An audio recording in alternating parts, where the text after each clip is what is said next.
मिश्रा, स्वागत है आपका सुदर्शन न्यूज के खास प्रोग्राम चुनावी चौपाल में।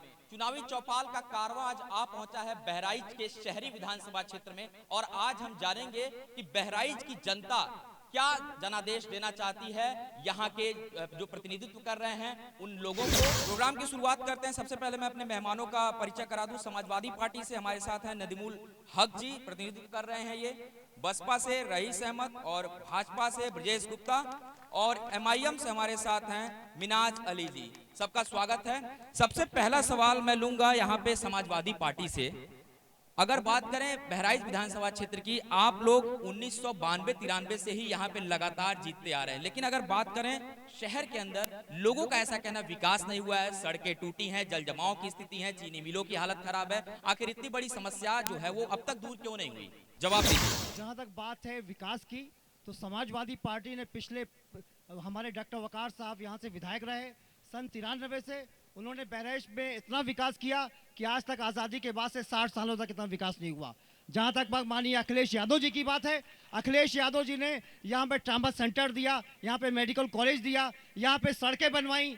कोई ऐसा काम नहीं हुआ है जनता से जुड़ा जो अखिलेश यादव जी ने नहीं किया होगा। चलिए तो जनता से ही पूछ लेते हैं, आप कौन, ये मतलब जवाब इनका आपने सुन लिया होगा, अब संतुष्ट हैं कि नहीं है ये बताइए। सर मैं शुएब हूँ, मैं एक आम आदमी हूँ। हमारा कहना यह है कि यहाँ आज तक मेडिकल कॉलेज नहीं बना था, लेकिन जो अभी 2-3 महीना पहले, जो चंद दिन पहले एक उद्घाटन हुआ है, वहाँ अभी कुछ नहीं रखा, फिर से घास सर जम गई है और स्थिति बहुत यहाँ की दयनीय है। देखिए स्थिति दयनीय है यहाँ पे, आप बताइए। ये जो अभी बता रहे हैं कि समाजवादी पार्टी ने यहाँ मेडिकल कॉलेज दिया है, मेडिकल कॉलेज गुलाम नबी आजाद जब स्वास्थ्य मंत्री थे केंद्र में, वो पास करके गए थे। आज तक प्रदेश सरकार ने उस मेडिकल कॉलेज के लिए जमीन नहीं दे पाई है। 5 साल पूरे बीत गए हैं सर। लेकिन साहब इस तरीके की बातें निकल के आ रही हैं, बताइए। डेली हम कॉलेज जाते हैं KDC में, वहाँ पे बिल्कुल सामने ही वो जमीन अलॉट है। आप हम देखे हैं उद्घाटन होते हुए JP नड्डा साहब थे, लेकिन उसके बाद उसका कुछ भी नहीं हुआ, एक ईंटा भी नहीं रखा गया है। ना यहाँ पे एक इंजीनियरिंग कॉलेज है, ना मेडिकल कॉलेज है। अगर आज में इंजीनियरिंग और मेडिकल कॉलेज बनेगा तो उससे रोजगार बढ़ेंगे और लोग सीखने आज जी जवाब दीजिए। जो लोग कह रहे हैं ये ट्रामा सेंटर का भी अभी उद्घाटन हुआ, उस पर काम चालू हो गया है। जहाँ तक बात है बहराइच में 2012 से पहले बिजली की जो स्थिति थी कि जो हमारे स्टूडेंट पढ़ नहीं पाते थे, यहाँ पे जो है लोग कोई बिजनेस कारोबार बंद था। आजकल बहराइच में 24 घंटा बिजली देने का काम हमारे युवा मंत्री यासिर शाह ने दिया है। 24 घंटा बहराइच में बिजली का काम होता है और 24 घंटा बहराइच जैसे जिले में बिजली रहती है। चलिए आपने जवाब दे दिया। मैं बसपा के पास आना चाहूंगा। सबसे बड़ा सवाल यह है कि इस बार जो चुनाव आप लोग लड़ रहे हैं, खास करके अगर बात करें बहन मायावती का, उनका मुस्लिम वोटरों पे बहुत ज्यादा जो है रुझान है और उन्होंने ये भी कह दिया कि इस बार बसपा जो है पूरी तरीके से फाइट कर रही है। आप ये बताइए कहां से आप लोग फाइट कर रहे हैं और क्या मुद्दे लेके आम जनता के बीच में आ रहे हैं? हमारी बहन मायावती जी पूरे प्रदेश में एक जो संदेश दे रही हैं कि हमारी जो सरकार 2007 से 12 के बीच में प्रदेश में थी, उसमें पूरे प्रदेश में एक भी दंगे नहीं हुए, अमन का माहौल था, शांति का माहौल था। जहां तक विकास की बात है, बहन मायावती के शासनकाल में हर तबके का विकास हुआ। हमारा नारा है सर्वजन सुखाय सर्वजन हिताय। और जहां तक बहराइच के विकास की बात है, हमारा कोई विधायक सदर विधानसभा बहराइच में अभी तक नहीं हुआ, लेकिन हमारे शासनकाल में जनहित के कार्य, कल्याणकारी कार्य, बहन मायावती जी की मानवाधिकार आवास, जो निर्धन लोग थे जिनको घर आवास नहीं था, उनको घर देने का काम किया। स्वामी प्रसाद मौर्य जब पार्टी से निकाले गए, उन्होंने आरोप लगाया कि यहाँ पे बहन जी को पैसे चाहिए होते हैं, उसके बाद टिकट मिलती है, और काफी गंभीर आरोप लगाए थे। तो आम जनता में नहीं लगता इन आरोपों से थोड़ी छवि धूमिल हुई है? ऐसा कोई प्रमाण नहीं मिला। BSP से कोई सवाल? सर सबसे पहले आपने सवाल किया कि बहन मायावती मुस्लिम वोटों के बारे में। ये बात सही है, बहन मायावती जी मुस्लिम वोटों को हमेशा पुकारती है। मान्यवर कांशीराम जी से, मैं प्रतिनिधि जी से कह रहा हूँ कि विकास का कोई मुद्दा ही नहीं था आपका, आपने विकास किया ही नहीं। जो विकास समाजवादी वो हो गया। लेकिन ये पूछिए प्रतिनिधि कि मुसलमान समाजवाद बसपा हारने के बाद मुसलमान को गद्दार कब कहेंगी बहन मायावती? आप बताइए। नहीं कहा ये नहीं, आप सवाल पूछिए। नहीं, जैसे कि हमारे भाई ने अभी एक आरोप लगाया कि बहन जी ने मुसलमानों को गद्दार होने की बात कही है, ये झूठ बोल रहे हैं। ऐसा कहीं से भी नहीं कहा। क्या आप कार्यकर्ता पार्टी? नहीं, मैं कार्यकर्ता नहीं हूँ। तो जवाब उनको देने दीजिए ना, आप जवाब दीजिए। ये प्रोपोगंडा है, ये विरोधियों का प्रोपोगंडा है। कहीं ऐसा सबूत नहीं मिला कि मुसलमानों को गद्दार कहा गया। हमारा पार्टी का नारा रहा है, दलित मुसलमान करो विचार, कब तक सहोगे अत्याचार, जिसकी जितनी संख्या बारी उतनी उसकी भागीदारी। ये हमारा वर्षों से नारा रहा है। जब हमारी पार्टी कायम हुई थी, माननीय काशीराम जी ने यह नारा दिया था, तो हम इस चीज के बारे में हमारी पार्टी के कभी नहीं कहा। चलिए सवाल। 4 बार बसपा सरकार बना चुकी है, कितना मुसलमानों को भागीदारी बनाया है ये सरकार बताए। आप बताएंगे कि उत्तर प्रदेश में 4 बार बहुजन समाज पार्टी की सरकार बनी है, मुसलमान कितना नौकरी में आया, कितना उनको आरक्षण देने का काम किया, अपने समाज को दिया कि मुसलमानों को दिया। चलिए यहां से एक सवाल अब मैं लेना चाहूंगा भाजपा से भी। ब्रिजेश गुप्ता जी हमारे साथ हैं। ब्रिजेश जी, एक सबसे बड़ा सवाल यह है कि भारतीय जनता पार्टी में जो टिकट बंटवारा हुआ है, बहुत बड़े पैमाने पे लोग नाराज चल रहे हैं और उनकी नाराजगी ऐसी है कि पार्टी कार्यालय के बाहर भी अमित शाह को काले झंडे दिखाए जा रहे हैं। इसका जवाब आपसे लूंगा। वंदे मातरम। भारतीय जनता पार्टी एक बहुत बड़ा परिवार है और जो भी टिकट बंटवारा हुआ है, आप बहराइच का ही टिकट देख लीजिए, जितने प्रत्याशी हैं उन प्रत्याशियों में सबसे पढ़ी लिखी हमारी प्रदेश की महामंत्री अनुपमा जायसवाल जी को टिकट दिया गया है। इसमें किसी तरह का कोई विरोधाभास कहीं नहीं है और हर जगह प्रत्याशी की क्वालिटी, कार्य करने की क्षमता और ये सारे गुण देखने के बाद, सारे सर्वे होने के बाद भारतीय जनता पार्टी का संसदीय बोर्ड उनको टिकट देता है। बीजेपी के जो प्रतिनिधि हैं उनसे इतना पूछना चाहते हैं कि जैसे प्रधानमंत्री जी कहते हैं कि हम सबका साथ सबका विकास लेके चलते हैं, तो इसमें हिंदू मुसलमान भाई सब भाई भाई में 403 सीट पे एक भी मुसलमान भाई को प्रत्याशी क्यों नहीं दिया गया? हमारा कहने का मतलब है। ब्रिजेश जी जवाब दीजिए इसका। ब्रिजेश जी जवाब दीजिए संक्षेप में। देखिए, जहां जहां पर जैसी परिस्थितियां होती हैं और जो पार्टी के प्रति समर्पित होता है, पार्टी उनमें से तुलना करके उस जगह पे उस प्रत्याशी को लड़ाती है और ये पार्टी की संवैधानिक प्रक्रिया है।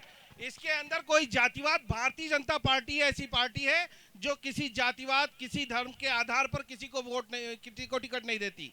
हम केवल सबका साथ सबका विकास एक नारे के साथ सबके साथ चलते हैं। मेरा बीजेपी पार्टी से सवाल है, खासकर यहाँ जो प्रत्याशी अनुपमा जायसवाल जी हैं, पिछली बार एक चुनाव लड़ी थी, यहाँ पे तीसरे नंबर पे रही थी। पिछले 5 सालों में कितनी बार किसके दरवाजे पे गई, आज फिर जा रही, मोदी का चेहरा दिखा रही, मोदी मोदी। तो तुम कुछ है तो आप घर बैठे मोदी को वोट दे देंगे, क्यों कहा जी दरवाजे पे हमारे? जवाब दीजिए विजय जी। देखिए, भारतीय जनता पार्टी की जो प्रत्याशी अनुपमा जायसवाल जी हैं वो प्रदेश की महामंत्री भी हैं और दिन रात पार्टी के लिए वो मेहनत करती हैं, पार्टी के साथ खड़ी होती हैं, पार्टी को पूरे प्रदेश में उनकी जिम्मेदारी है तो प्रदेश में रहती हैं। इस कारण से और उसके बावजूद हमारे कोई भी ऐसे हिंदू कार्यक्रम नहीं होते हैं जिनके बीच में वो सम्मिलित ना हो, चाहे वो कांवरिया यात्रा हो, चाहे वो होली मिलन कार्यक्रम हो, चाहे दीपावली हो, चाहे दुर्गा पूजा हो, चाहे दशहरा हो, हर कार्यक्रम में उनकी सहभागिता शहर के अंदर सुनिश्चित रहती है। अब मैं एक सवाल और लेना चाहूंगा बीएसपी से ही। अगर बात करें, इस वक्त तमाम चुनावी रैलियां हो रही हैं, जगह जगह रैली हो रही है, प्रत्याशी हमारे बीच में मौजूद हैं। सबसे बड़ा सवाल यही है कि क्या इस बार जो गठबंधन हुआ है कांग्रेस और समाजवादी पार्टी का, आपको नहीं लगता है कि बीएसपी इसमें फाइट से पीछे हट गई है, अपने मुद्दों से पीछे हट गई है?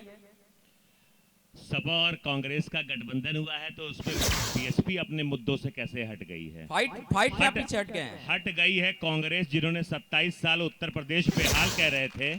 अब उनको अपना नारा बदलना पड़ेगा, कहना पड़ेगा कि 22 साल से उत्तर प्रदेश बेहाल, क्योंकि अब 5 साल उनके वो समाजवादी पार्टी के अच्छे दिन बताएंगे। और सपा और कांग्रेस के लोग डर गए हैं, इसलिए गठबंधन किए हैं, और बहुजन समाज पार्टी ने गठबंधन इसलिए नहीं किया है क्योंकि ये पूर्ण बहुमत की सरकार बनाएगी और जनता के बल पे बनाएगी।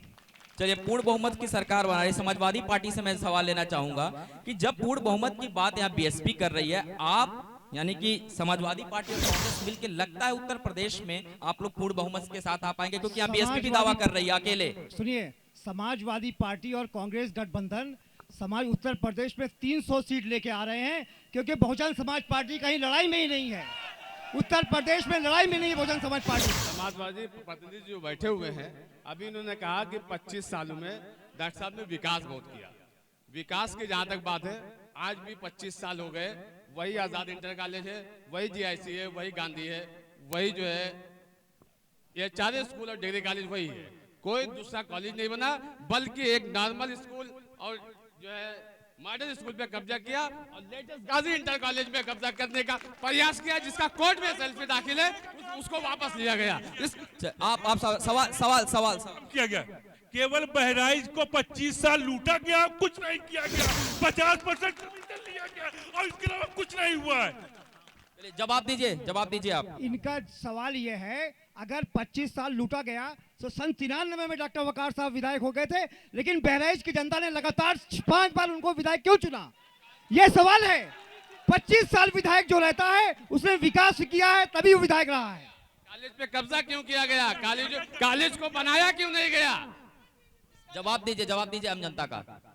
कोई कब्जा नहीं किया। डॉक्टर वकार साहब के नेतृत्व में गाजी इंटर कॉलेज खोला गया, डॉक्टर वकार के नेतृत्व में नॉर्मल इंटर कॉलेज खोला गया। सवाल काफी है जनता के, क्योंकि सवाल इसलिए भी पूछा जाना है, लगातार समाजवादी पार्टी का गढ़ रहा है बहराइच का ये शहरी विधानसभा क्षेत्र, लेकिन समस्याएं पूरी नहीं हुई हैं। मैं और एक चीज देख रहा था, इसमें चीनी मिलों की बहुत बड़ी समस्या है। चीनी मिल जो यहाँ पे चलती है, किसानों को अब तक उनका बकाया नहीं मिला, इसका जिम्मेदार कौन है? नहीं, बकाये सब मिल रहे हैं, जितने भी बकाये हैं किसानों को। मैं आम जनता से पूछना चाहूंगा, चीनी मिलों का बकाया मिल रहा है क्या किसी को? यहाँ पे कोई किसान नहीं बैठा है, यहाँ पे कोई किसान नहीं बैठा है, किसी को बकाया नहीं मिला है।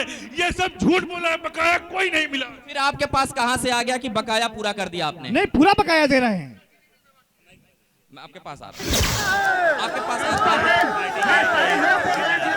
और ये बता रहे हैं कि ये यहाँ कोई किसान नहीं बैठा है, इनको मालूम नहीं है कि मैं ही खुद भी किसान हूँ और मेरा भी पैसा नहीं मिला। मंच पे बैठिए। लगातार आपसे सवाल पूछे जा रहे हैं, लेकिन जवाब आपके पास नहीं है। चलिए, फिलहाल इस पूरे प्रोग्राम के दौरान वक्त है एक छोटे से ब्रेक का। ब्रेक के बाद फिर हम आएंगे चुनावी चौपाल में।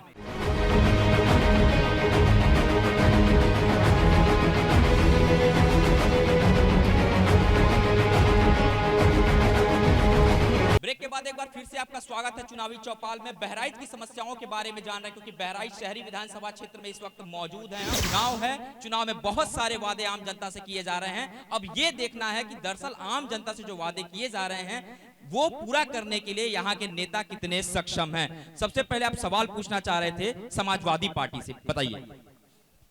यहाँ पे मेडिकल कॉलेज जो पिछली गवर्नमेंट में, कांग्रेस के गवर्नमेंट में स्वीकृत हुआ था, उसको 28 एकड़ जमीन चाहिए मेडिकल कॉलेज के लिए, पूर्ण मेडिकल कॉलेज के लिए, लेकिन उसको केवल 10 एकड़ जमीन दिया गया है। 9 हेक्टेयर उसको चाहिए, केवल 10 एकड़ दिया गया है, और वो जमीन में केवल सियार पले हुए हैं। क्या इतने सालों में आपकी सरकार ने सियार पालने का काम किया है? कह रहे हैं, उद्घाटन हो गया है, वहाँ पे काम भी शुरू हो जाएगा उसका। लेकिन आम जनता क्या कह रही है? अब इनकी बात पूरी नहीं हुई है। एक सुन लीजिए, केवल मेडिकल कॉलेज नाम की चीज है, केवल प्रशासनिक भवन बनेगा और क्लास चलेगा, कोई किसी प्रकार का इलाज नहीं होगा। जिला अस्पताल को उसके लिए साथ में जोड़ा गया है, और जिला अस्पताल की ये पोजीशन है कि जब से यहाँ पे ये डॉक्टर वकार विधायक हो गए हैं, तब से यहाँ के डॉक्टर लोग उनसे संबंध बना लेते हैं उनके परिवार से। ठीक है, देखिए इतनी सारी समस्याएं, यानी कि डॉक्टर भी साठ गांठ करके परिवार के साथ चल रहे हैं। ये हमारे जो है भाई साहब बैठे, इनको जानकारी नहीं है कि पिछले जो है 2012 के बाद बहराइच का जिला चिकित्सालय इतना आधुनिक हो गया है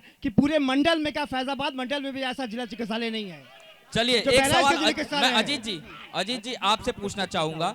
बसपा की अगर बात करें, लॉ एंड ऑर्डर की सिचुएशन जो है सही हो जाती है। आपको लगता है कि आप इस बार अगर जीत के आते हैं तो प्रदेश के अंदर जो ये समस्याएं, खास करके बहराइच विधानसभा क्षेत्र में, उसको आप दूर कर पाएंगे? क्योंकि मकड़े का जंजाल है।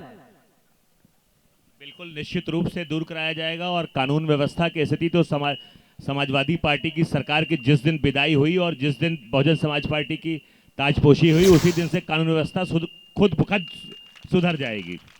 और जो समस्याएं हैं, मेडिकल कॉलेज की बात भाई कर रहे थे, 5 साल में समाजवादी पार्टी को सिर्फ जमीन उपलब्ध कराना था, और यहाँ का जो जिलाधिकारी है बिल्कुल उनके कहने पे चलता है। एक ही परिवार के जिलाधिकारी रहे हैं, लेकिन जमीन उपलब्ध नहीं करा पाए। और मेडिकल कॉलेज का जो उद्घाटन की बात कर रहे हैं, 5 महीना उद्घाटन किए हो गया है, एक ईंटा वहां नहीं रखा गया है। चलिए मैं इसका जवाब भाजपा से लेना चाहूंगा। ब्रिजेश जी, कहां तक अभी आप देख रहे थे समाजवादी पार्टी और बीएसपी जो बातें कह रही थी, कितनी सच्चाई है इन बातों में? और अगर बीजेपी का प्रतिनिधित्व यहाँ कोई बीजेपी का कैंडिडेट जीत के आता है तो उसका रोल क्या होगा? देखिए, भारतीय जनता पार्टी का जो भी रोल होता है बिल्कुल जमीनी होता है। 25 साल से यहाँ पे डॉक्टर वकार साहब विधायक हैं और 2.5 साल पहले की आप बहराइच की और लखनऊ की रोड लेकिन आप लोग मोदी जी के चेहरे पे चुनाव लड़ते हैं। मोदी जी तो यहाँ काम करने आएंगे नहीं। आपके कैंडिडेट की अगर मैं बात करूं, आपके कैंडिडेट को लोग नकार रहे हैं एक तरीके से। कार्य दिल्ली से चलता है, बहराइच की एक एक गली एक एक मोहल्ले में उसका वर्चस्व दिखाई देता है। मोदी जी जैसा व्यक्ति आपको देखिए बात जवाब सुन लेंगे, जवाब दीजिए। मोदी जी जैसा भारतीय व्यक्ति जिसने पूरे देश के सम्मान को, स्वाभिमान को पूरे विश्व में पहुंचाया। 10 साल तक प्रधानमंत्री यहाँ पर थे, गूंगी बहरी सरकार थी, कोई नहीं जानता था। आप अपने प्रत्याशी की बात करिए, क्या आपके प्रत्याशी यहाँ से इन समस्याओं को दूर करने के लिए सक्षम है? जो प्रत्याशी हैं, अगर यहाँ से बहराइच की लखनऊ की रोड बन सकती है, जमीनी हकीकत बता रहे हैं। 15 साल पहले यहाँ की रेलवे लाइन का उद्घाटन हुआ था, लेकिन रेलवे लाइन नहीं बनी थी। जब से भारतीय जनता पार्टी की सांसद जीती, वो बजट भी सैंक्शन हो गया और वहां पे काम भी शुरू हो गया। मेडिकल कॉलेज के लिए फंडिंग वहां से केंद्र सरकार से इशू हो गई।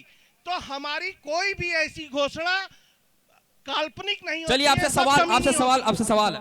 हेलो, हम आप बिरजे जी से ये पूछना चाहते हैं, जैसे मतलब हिंदुस्तान की हर जनता को जो है लाइन में खड़ा कर दिया नोटबंदी से, एक भी नेता इसमें पकड़ा गया? जवाब दीजिए। लाइन में खड़ा किया देश की तरक्की के लिए, देश की खुशहाली के लिए खड़ा हुआ एक भी नेता मरा? देश की जनता नहीं मरा, देश की जनता मोदी के साथ है। बिल्कुल, ये सवाल है कि ये लोग लाइन में लगे रहे। ब्रिजेश जी, इन लोग जनता का सवाल है, नोटबंदी के दौरान लाइन में लोग लगे रहे और लाइन में लगने से जो समस्याएं आई हैं, आज भी कई हिस्सों में अभी भी लोग लाइन में लगे हैं। लाइन में तो लोग सिलेंडर के लिए भी लगते थे, लाइन में के लिए लोग तो खाद के लिए भी लगते थे, और आज जो लाइन में लगे हैं वो देश को सुधारने के लिए लगे हैं और पूरी देश की जनता मोदी जी के साथ है। मैं भाजपा के प्रतिनिधि से ये पूछना चाहता हूँ कि 2014 में आप कहे थे कि अच्छे दिन आएंगे, ये 2.5 साल में आप कोई एक काम बता दीजिए जिससे बहराइच की जनता का कोई अच्छा दिन आया हो। अच्छे दिन मैं ये पूछना चाहता हूं। चलिए ब्रिजेश जी जवाब दे दीजिए। बहराइच के किसानों से पूछ लीजिए कि उनको खाद कैसे मिल रही है। अच्छे दिन गैस सिलेंडर अपने घर में पूछ लीजिए कि आपको घर घर पे गैस सिलेंडर पहुंच रहा है कि नहीं पहुंच रहा है।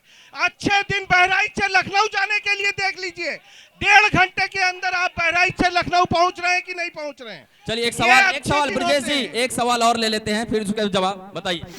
2004 में भाजपा की गवर्नमेंट आई और सरकारी कर्मचारियों को उन्होंने पेंशन खत्म कर दिया और नेताओं के सारे पेंशन शुरू कर दिए। इस पर आप क्या क्या कहना है? हमारा ऐसी कोई भी नीति रीति भारतीय जनता पार्टी लागू नहीं करती है कि किसी की पेंशन खत्म हो गई हो और किसी नेता की पेंशन शुरू हो गई हो, ये गलत बात है। चलिए अजीत जी एक सवाल ये है कि अभी कुछ दिनों पहले बहन मायावती जी ने एक भाषण दिया था, उसमें ये तक कह दिया था कि पिछली बार जो मेरी हार हुई उसमें मुस्लिम मतदाताओं ने मुझे वोट नहीं किया। क्या लगता है ये स्टेटमेंट बहन जी को देना चाहिए था? नहीं, ऐसा स्टेटमेंट उन्होंने कोई नहीं दिया था। उन्होंने समीक्षा में कहा था कि हमको वोट नहीं मिल पाया, मुस्लिम समाज और जो और अन्य समाज है उनसे भूल हुई है और 3 महीने में बाद उनको पछतावा होने लगेगा कि हमने गलत सरकार चुन ली है। एक सवाल और है, अगर रैलियों की भीड़ की बात करें, मायावती की रैलियों, आज ही तमाम जगहों पर रैलियां थी, लेकिन भीड़ का पैमाना बहुत कम होता जा रहा है रैलियों से, उसकी क्या बड़ी वजह है? क्या पार्टी के जो बड़े चेहरे वो अलग हो गए, इसकी वजह से भीड़ कम हो गई? पता नहीं, आपको भीड़ दिखाई नहीं पड़ी। बहुजन समाज पार्टी की रैली से ज्यादा भीड़ किसी में होती ही नहीं है। चलिए एक सवाल, हाँ सवाल। 5 जिले ऐसे हैं मुस्लिम बहुल क्षेत्र जो आज भी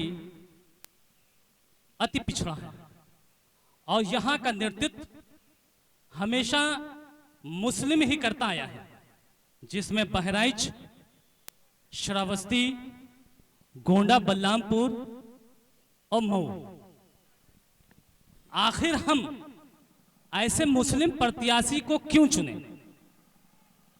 कि हमारे इन ऐसे 5 मुस्लिम बहुल क्षेत्र आज भी पिछड़े अति पिछड़े ही हैं। आखिर इन्होंने दिया क्या? चलिए जवाब दे दीजिए आप संक्षेप में। परवेज भाई, आप हमारे भाई हैं। दरअसल बात है, आप जो है 5 जिलों को पिछड़ा कह के इन जिले के निवासियों को की बेइज्जती कर रहे हैं। बहराइच पिछड़ा इलाका नहीं है। बहराइच, सुनिए, बहराइच का नाम देश में नहीं पूरे विदेश में रोशन है। बहराइच में 24 घंटा लाइट रहती है, बहराइच में एजुकेशन है, बहराइच में स्वास्थ्य के मामले में बहराइच नंबर 1 है। गलत आपका ये सवाल गलत है। जहां तक बात है विकास की बात है, बहराइच देवी पाटन मंडल में नंबर 1 पे है, फैजाबाद मंडल में बहराइच नंबर 1 पे है। ये सवाल आपका गलत है। देखिए तमाम जहां तक बात है, मैं बीएसपी की बात करना चाहूंगा। बीएसपी में जब 2012 में रिजल्ट आया तो बीएसपी के मुखिया ने सरासर अपने टीवी चैनल पे कहा कि मुसलमानों ने हमको धोखा दिया है, मुसलमानों ने हमको धोखा दिया है। मुसलमान गद्दार नहीं है। एक सवाल लेते हैं, बहुत लंबा जवाब आप दे रहे हैं। जिन्होंने गुजरात में जाके मोदी के लिए वोट मांगने का काम बहुत किया था। सवालों का जवाब इसलिए देना पड़ रहा है साहब, क्योंकि आप सबसे लंबे समय तक बहराइच में राज्य किए, लेकिन समस्याएं ये पेपर पे जो मैं लिख के लाया अगर पढ़ूं तो बहुत कम पड़ जाएंगी। लेकिन पहले सवाल ले। मैं समाजवादी पार्टी के प्रतिनिधि से पूछना चाहता हूं कि जब भी उत्तर प्रदेश के अंदर सन 95 से 2007 तक के समाजवादी की सरकार जब भी उत्तर प्रदेश में बनी तो भारतीय जनता पार्टी क्यों केंद्र में मजबूत हुई और क्यों अब तक के इतने दंगे हुए, उसका जवाब दे अखिलेश यादव। ये क्या देंगे जवाब? इनकी कोई हैसियत नहीं है। चलिए जवाब दे दीजिए, जवाब दे दीजिए, जवाब दे दीजिए। हमारे खुर्शीद भाई, हैसियत की बात आप करते हैं, ठीक है, आप बड़े भाई हैं, मैं आपका खैर मकदम करता हूं। जहां तक बात है दंगे की, तो दंगे जवाब दीजिए। जहां तक बात है दंगों की, तो दंगे तो हुए, लेकिन उस पर नियंत्रण किया गया और जो है नियंत्रण किया गया। और जहां तक बात है कोई गलत इल्जाम लगाया जा रहा है, चलिए पूरी तरीके से गलत इल्जाम लगाया जा रहा है। ये सवाल आप पूछिए, यही पूछिए। मेरा सवाल समाजवादी पार्टी के प्रतिनिधि से है। समाजवादी पार्टी मुसलमानों की सबसे बड़ी हमदर्द बनने की बात करती है। 86 जो पीसीएस की भर्तियां हुई उसमें 54 एक जात की हुई, एक भी मुसलमान नहीं, एक भी अनुसूचित जात नहीं। इसके बारे में समाजवादी पार्टी के प्रत्याशी महोदय को क्या कहना? नजीमुल हक जी, अब आप एक संक्षेप में इनके सवाल का जवाब दीजिए, क्योंकि काफी युवा यही पूछते हैं, भर्तियां निकलती हैं लेकिन निरस्त कर दी जाती हैं, एक खास तबके को नौकरी दे दी जाती है। भर्तियां जो हुई हैं वो ऐसा नहीं है कि एक समाज की हो, सारे समाज के इंटरव्यूज होते हैं, उसके बाद भर्तियां की जाती हैं। चलिए एक सवाल और ले लेते हैं। सर, जैसे यहाँ पे बात हो रही है कि जातिवाद की, विकासवाद की, लेकिन हम यहाँ पूछना चाह रहे हैं समाजवादी पार्टी से कि समाजवादी पार्टी तो पूरी परिवार की पार्टी हो गई है और कांग्रेस जो है वंशवाद की पार्टी है। इन दोनों का मिलन, तो इसमें प्रजातंत्र कहाँ है? इसमें प्रजातंत्र, जनता कुछ नहीं है, प्रजातंत्र खोज रही है, बताइए। सुनिए, समाजवादी एक परिवार की पार्टी नहीं है। समाजवादी पार्टी उत्तर प्रदेश की पार्टी है, पूरे प्रदेश के हर धर्म जात की बिरादरी को लेकर चलती है और जो है देश का विकास करती है। ये नारा हम लोगों ने दिया है, काम बोलता है। अखिलेश यादव ने काम किया है, यासिर शाह ने काम किया है, तो आज जो है हम लोग जीत के आ रहे हैं और आने वाले चुनाव में समाजवादी पार्टी 300 सीट जीत के आएगी। समाजवादी पार्टी केवल परिवार की पार्टी है और कुछ नहीं है। भाई साहब, एक सवाल का जवाब ही दे दे कि अपने मैनिफेस्टो में मुलायम सिंह यादव ने कहा था समाजवादी पार्टी के लोगों ने कि मुसलमानों को मेरी सरकार बनने पे 18% आरक्षण देंगे, वो कहाँ चला गया था? आरक्षण कहाँ चला गया? जनता पूछ रही है, जो आरक्षण देने की बात की जा रही है। आरक्षण की जहां तक बात है, आरक्षण पे विचार हो रहा है। 2017 में फिर हमारी सरकार आएगी, उसके बाद आरक्षण दिया जाएगा। आरक्षण पे अभी विचार चल रहा है। चलिए, आरक्षण पे जब तक विचार चल रहा है एक छोटा सा ब्रेक लेते हैं। ब्रेक के बाद फिर चुनावी चौपाल में आते हैं। चौपाल लगातार जारी है।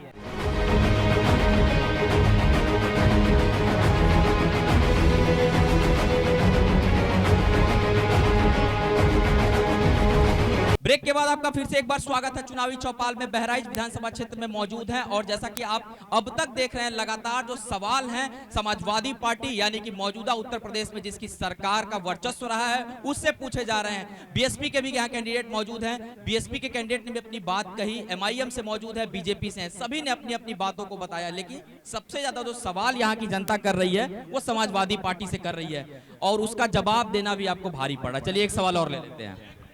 जैसा कि अभी हमारे तन्नू भाई ने बताया कि 18% रिजर्वेशन नहीं दे पाए, आगे देने की बात कही। आप जो दे सकते थे, जैसा कि मुलायम सिंह जी ने कहा था कि हमारी सरकार बनती है तो हम अपने मुस्लिम बेटियों की शादी में विवाह हेतु 30,000 रुपए उनको देने का काम करेंगे। उन्होंने अभी तक उसको देने का काम नहीं किया। हम ये जानना चाहते हैं, अब बता दीजिए ये कमी कहाँ रह गई, आप बता दीजिए संक्षेप में। बेटियों की जहां तक शादी का सवाल है, समाजवादी पार्टी ने योजना दी है। महिलाओं को जो है 55 लाख महिलाओं को पेंशन देने का काम किया है। जो है बेटियों की शादी में जो है पैसा देने का काम किया है समाजवादी पार्टी के मुखिया अखिलेश यादव जी ने। और अखिलेश यादव ने जो उत्तर प्रदेश में विकास किया है, विकास के दम पे हम लोग फिर से 2017 में समाजवादी पार्टी की सरकार बनेगी। जहां तक बहुजन समाज पार्टी की बात है, बहुजन समाज पार्टी इस चुनाव में लड़ाई में नहीं है। हमारी लड़ाई सीधे भारतीय जनता पार्टी से हो रही है। 5 साल आपकी सरकार रही, नौवा गढ़ी सहित बक्सीपुरा और गुलामलीपुरा के तमाम मोहल्ले डूबे हैं।